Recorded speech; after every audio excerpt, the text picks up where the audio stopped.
আসসালামু আলাইকুম ওয়া রাহমাতুল্লাহ।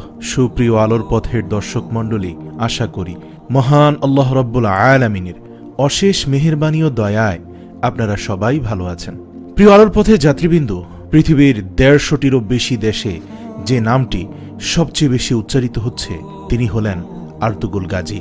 বর্তমান হলিউডের ৭০ বছর এর ইতিহাসকে মাত্র ২ বছরে যে নামটি তছনছ করে দিয়েছে সেটি হল আর্তুগুল গাজী। আমেরিকার ওয়াশিংটন পোস্ট এই সিরিজকে নিঃশব্দ অ্যাটম বোমা বলে আখ্যায়িত করেছে। আর মিলিয়ন মিলিয়ন যুবক ছেলেরা তারা তাদের ডিপিতে এবং ফেসবুকের স্ট্যাটাসে আর্তুগুল গাজীর ছবি এবং তার বিভিন্ন বাণী কোটেশনগুলো শেয়ার করছে।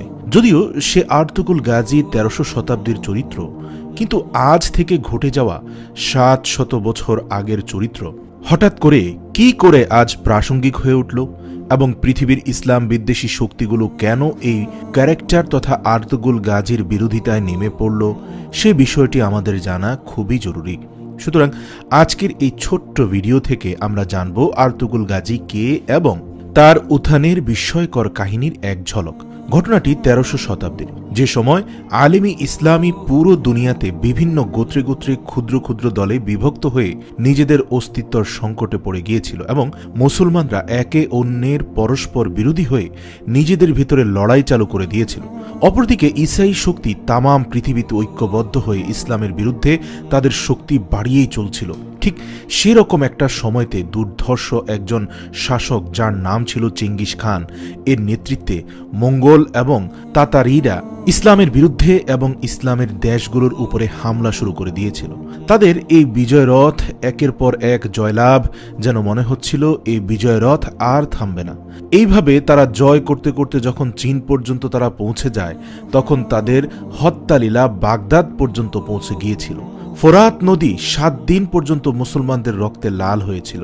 এই দুর্ধর্ষ বাহিনী যখন পৃথিবীব্যাপী তাণ্ডব আর হত্যালীলা চালাচ্ছিল, তখন তারা এগিয়ে যেতে যেতে সেন্ট্রাল এশিয়ার দক্ষিণ অঞ্চল খাওয়ারিজম বলে একটা জায়গাতে যখন তারা পৌঁছালো, তখন সেখানেও একজন মুসলিম শাসক ছিল এবং তিনি এই দুর্ধর্ষ বাহিনীদের কাছে চরমভাবে পরাস্ত হন। সে সময় ওই খাওয়ারিজম নামক স্থানেতে একটি গোত্র বাস করত এবং সেই গোত্রের নাম হলো কাই গোত্র।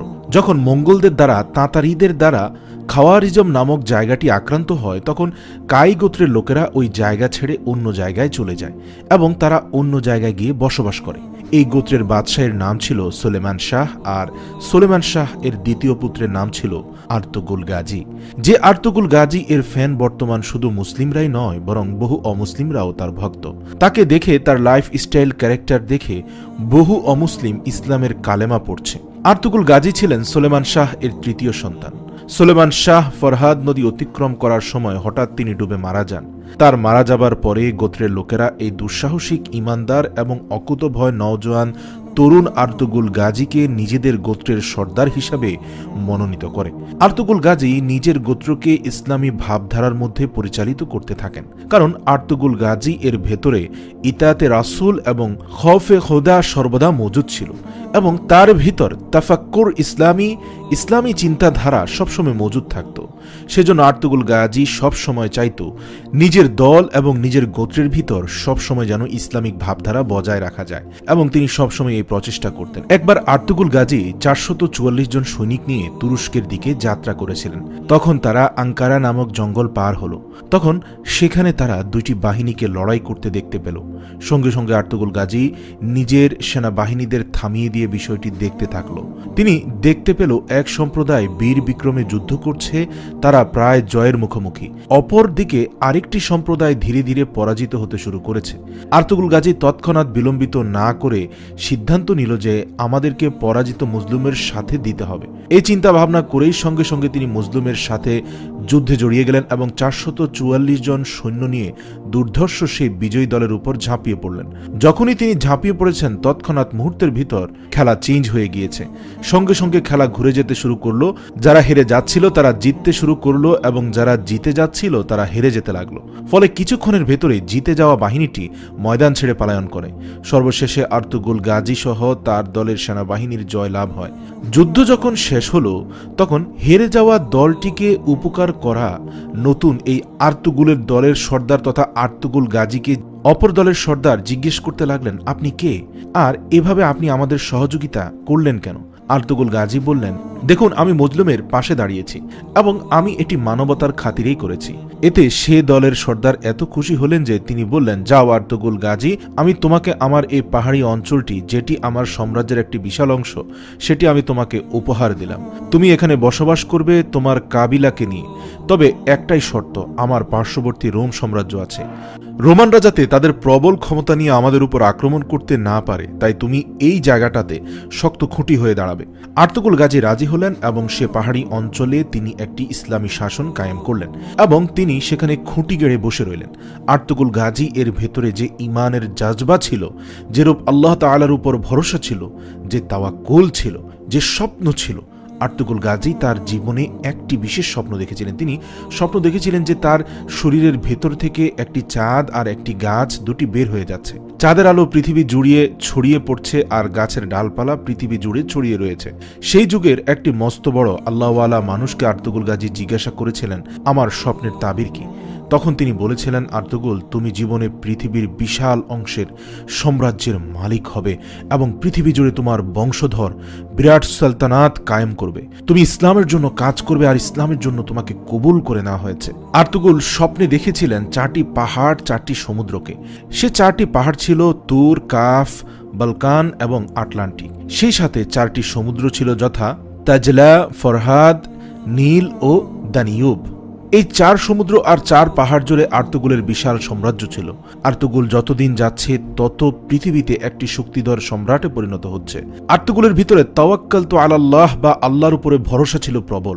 যদিও তার সৈন্য সংখ্যক কম, তার অস্ত্রশস্ত্র কম, কিন্তু তারপরেও তার আদম্য প্রচেষ্টা এবং আল্লাহ রাব্বুল আলামিনের উপর ভরসা এর যেন কোনো কমতি ছিল না।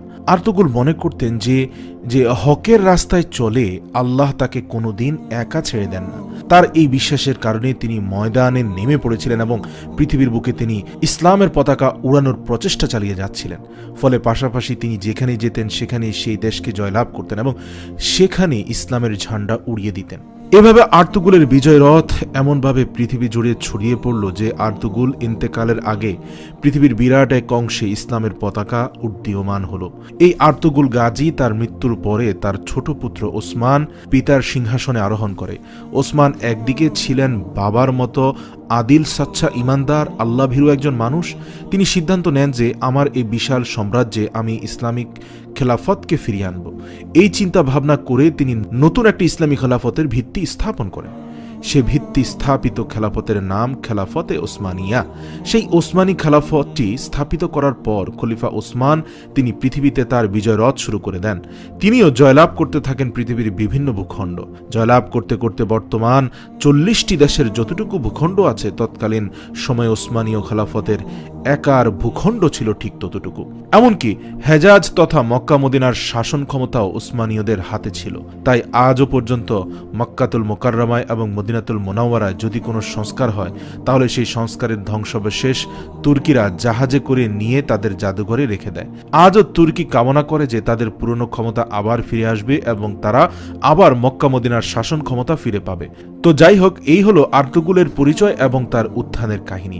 আজও পর্যন্ত সে ওসমানী খেলাফতের কথা ইতিহাসে জলজল করছে। প্রায় 600 বছরের বেশি সময় ধরে তারা পৃথিবীর বুকে শাসন করেছে।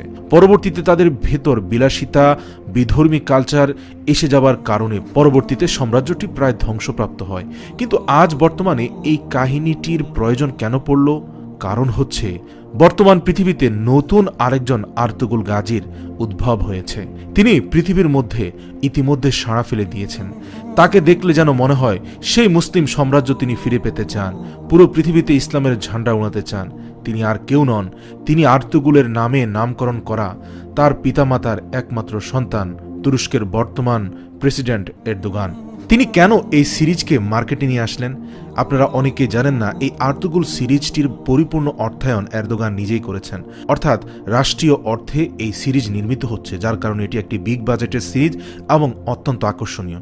বর্তমান পৃথিবী জুড়ে যেভাবে ইসলামের শত্রুরা চতুর্দিক থেকে ইসলামকে ঘিরে ফেলেছে এবং মুসলমানেরা পরস্পর নিজেদের ভেতরেই যখন মারামারি আর দলাদলি করতে ব্যস্ত, তখন তুরস্কের প্রেসিডেন্ট এরদোগান তিনি চিন্তা করলেন যে সেই পুরনো ইতিহাস যদি আবার ফিরে এসে আজ পৃথিবীতে ইসলাম বিরোধী শত্রুরা যেভাবে শক্তি যোগাচ্ছে, আমাদের বিচ্ছিন্নতা আমাদের ধ্বংস করে দেবে, আর মুসলমানরা নিজেদের ভেতরে দলাদলি দ্বিধা বিভক্তের মধ্যে রয়েছে।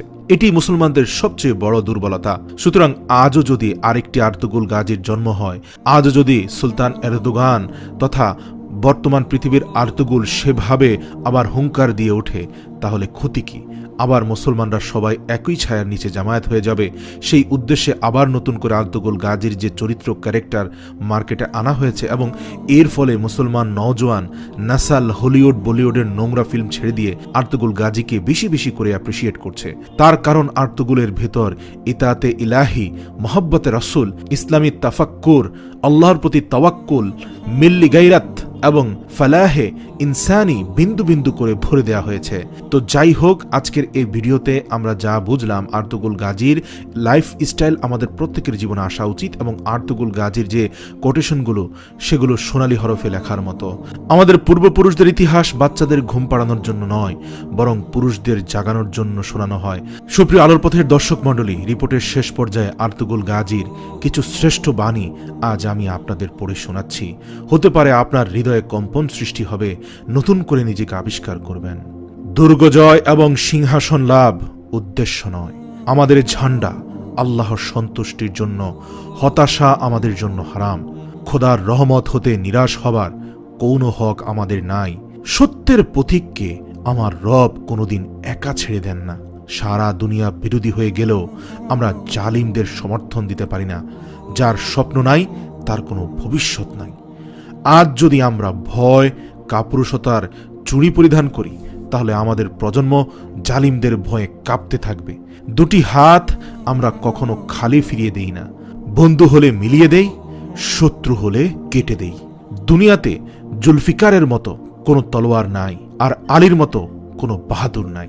প্রচেষ্টা আর পরিশ্রম আমাদের, সাফল্য তো আল্লাহর হাতে। আমি গাদ্দারকে মাফ করব না, যদিও সে আমার ভাই হয়। আমি মজলুমকে সাহায্য করব, যদিও সে আমার শত্রু হয়। আর্তুগুল গাজী।